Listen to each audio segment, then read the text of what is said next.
All right, this is more breaking news. A government official proposes simple solution to economic problems. This is done in kind of the spirit of The Onion, if you're familiar with The Onion. Okay, people, listen. This is simple, okay? The singular and exclusive cause of all of our nation's financial problems is obviously too much freedom of choice among the masses because they have way too much money, right? That's like gives them freedom of choice because they have all this money, which means that tax rates are just way too low and there is not nearly enough government spending, said the president of Germany today, Ludwig von Mises. Gasoline prices in Germany are currently over $9 per gallon. You can see the image there with gas prices in the U.S. well under $9 per gallon. In the UK, where gasoline prices are over $8 per gallon today, Prime Minister Rothschild disagreed with Ludwig von Mises, arguing that the problem is not a lack of government spending or unfairly low tax rates or too much freedom of choice amongst the general public, but too much innovation, intelligence, and personal responsibility. Prime Minister Rothschild said, "These plagues must be eradicated from our nation, or else we will face total collapse at exactly 6:32 p.m. next Friday."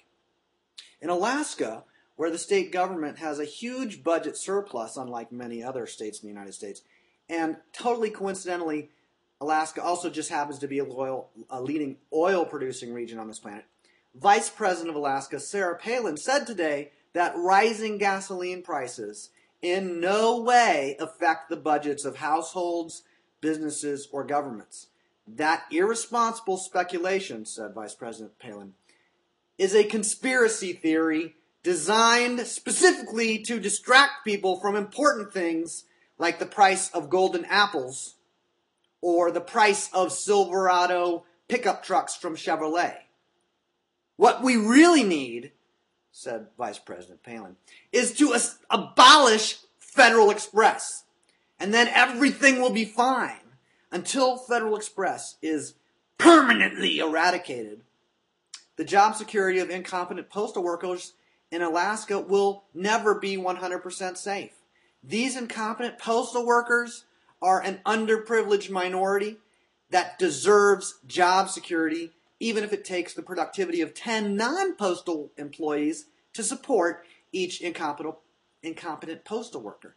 And as a leading spokesperson against Federal Express, said Vice President Palin, "I promise to bring down evil villains like Federal Express in order to save the world from evil villains like Federal Express by bringing them down by any means necessary in order to just, bring them the heck down.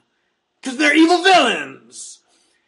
Tune in later today as we interview Vice President Sarah Palin, who's joined by President Ron Paul and the new Minister of Economic Security for the North American Union, H. Ross Perot, who said today, "Okay, people, listen. This is so simple, okay? The singular and exclusive cause of all of our nation's financial problems is obviously too much freedom of choice among the masses because they have way too much money, which means that tax rates are just way too low and there's not nearly enough government spending. We need to raise up government spending and the tax rates and take away all the money from the masses of people and the freedom of choices. And it's a problem. We can fix it. So y'all just need to give more power to bureaucrats like me so that we bureaucrats can save humanity from all them regular humans and also from geology and economics and all that crap about so-called reality. That's all I'm saying. The government is going to fix prices to be the same everywhere for everything and never change ever, ever, ever. So we is going to set your salary and set your rent and set gasoline prices and make your healthcare decisions for you and stuff like that, which regular people just don't want to have to think about. They're busy they're going to be focusing on other important things like Silverado prices and golden apple prices. Okay, and abolishing the Federal Express and so on. So we promise to guarantee total job security by just hiring everyone to work for the Postal Service in Alaska. It's simple, people. It's simple. Okay? That's all I'm saying. We'll just hire everybody to work for the Postal Service. Because we get guaranteed, like, job security for everybody. They'll be fine. You can be incompetent. It don't matter your job performance, your productivity. Those concepts, that's all 20th century stuff. Come on, let's move on, people. If you don't like how winter is so cold, the government can fix that for you. If you don't like how your kids are so immature, we'll pass a law to have sheriff deputies so you come out and make them mature immediately. That's what we do. We're your government. We fix stuff. We're the government. We fix stuff. It's a simple solution to an economic problem. The government's going to fix everything. Note now the picture from 2000. High gas prices frustrated local residents in Wisconsin.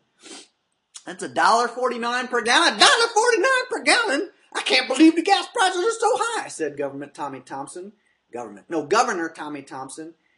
who demanded that the EPA of the federal government fix everything because they're the problem. See, they're going to fix everything. That was the year 2000. See, the gas prices were so high. It was $1.49. Can you believe that? And they were so high, and then the government was going to fix everything, according to Governor Tommy Thompson of Wisconsin. He's like the guy who knows how to fix everything. It's the other government officials that are doing it wrong, right? That's like Governor Tommy Thompson says, oh, the governments who are gonna fix stuff, they're the other ones. The ones in, like, you know, Washington D.C.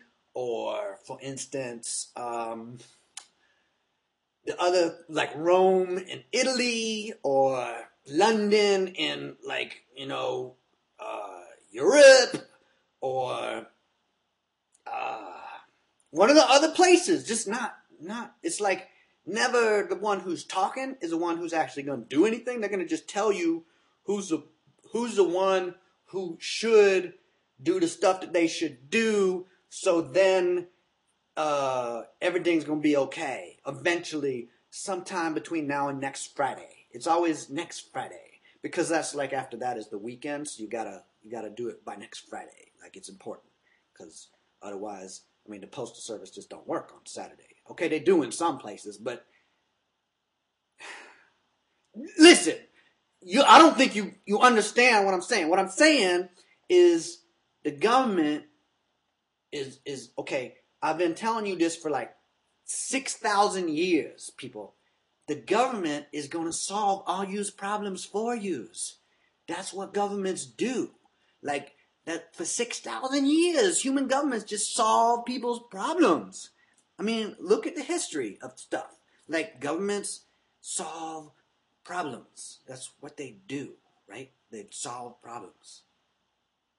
Different ways, different problems, but this gasoline price thing, it's not a problem. The problem is too much money and freedom of choice amongst the people. We need to raise up the tax rates and raise up the government spending, and then like give job security to the incompetent postal workers and hire everybody to work for the post office. That's all. It's simple. Don't you know? I've been trying to tell you this for 6,000 years. Don't act like you hadn't heard this before. Right now, get busy. Go out there. Go out and like, you know, campaign for the right thing to do, the right government solution, like so the EPA or the UN or the NAU or the NATO or the EU or whatever is going to solve everything for you. If you're still listening to this, apparently you haven't gotten my message yet. You can either click stop or whatever and go out and like do the fixing of what should be fixed. Do it. Because, like, everything's wrong. Like, the things how they are, they're wrong. Right now, stuff's wrong. It's wrong. The way that it is now is wrong.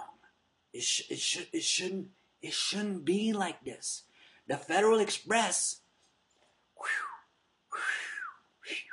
the Federal Express is wrong. They shouldn't be like they are. And we need to correct the evilness of the villainous people and save the postal workers. See? It's simple, people. It's simple. H. Ross Perot, your new Minister of Economic Security, is wanting to remind you of the definition of insanity. It's doing different things and expecting different results. That's insane.